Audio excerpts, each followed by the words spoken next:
morning guys! Welcome back again to my YouTube channel. So, yun nga, mag-voice over naman tayo. So, nakikita nyo naman, pinapaharap ko sa inyo yung bottle. Kasi nga, meron tayong gagawin na recycle na vlog today. So, yung gagawin natin is gagawa tayo ng saucer. So, ayan, lilinisin ko muna yung bottle.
O yun nga guys, tapos na tayo maglinis ng mga empty bottles. Tapos yung iba, mga saucer din namin. Kasi lalagyan ko na lang ng sauce.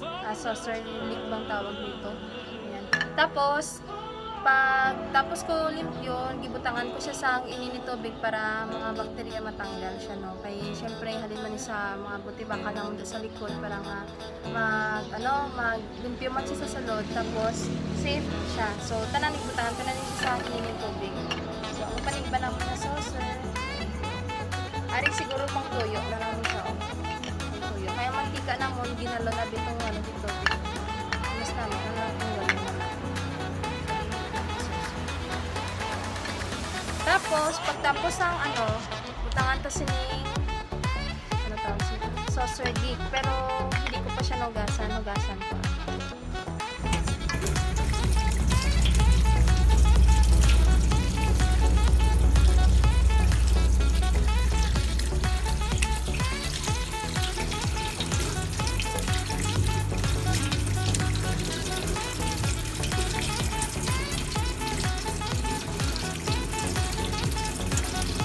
Tapos kunugasan ang natin, yung pagwaan sa mga sauce, no, hindi ko alam kung tawag sa rin. Yan. Tapos amala ni siya, i-open ko ning niya, bali ihaboy ko na ning ari ihaboy ko na ni siya, tapos amo ning magsilbi. Yan.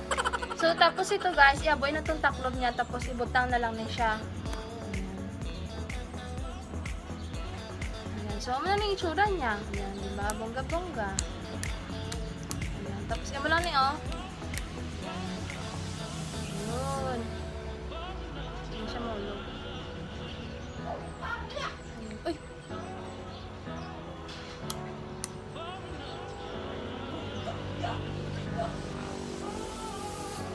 Tapos, ang next is, syempre,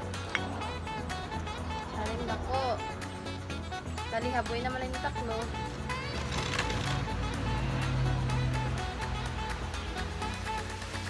Yun. Taran!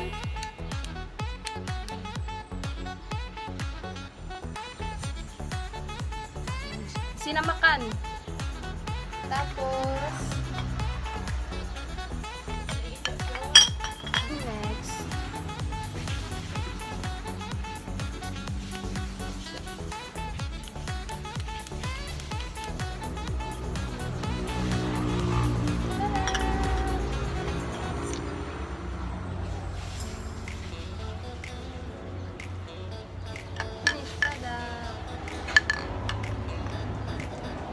kulang abi ang ano ko guys, kulang ang saucer ano ko, tatlo lang.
Okay guys, that's for today's video. Don't forget to like and share to my YouTube channel. Don't forget to click the bell button para always kang updated every time I upload my videos. Ayan. So thank you kasi malapit na tayo mag 6,500 subscribers. So and then thank you din sa nag-follow sa akin sa TikTok. So malapit na tayo mag 60,000 and then 200 likes. So thank you. Maraming salamat sa inyo tanan-tanan. Naway sana ay nakakuha kayo ng tips sa akin kung paano gumawa ng saucer. Bye!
Do it.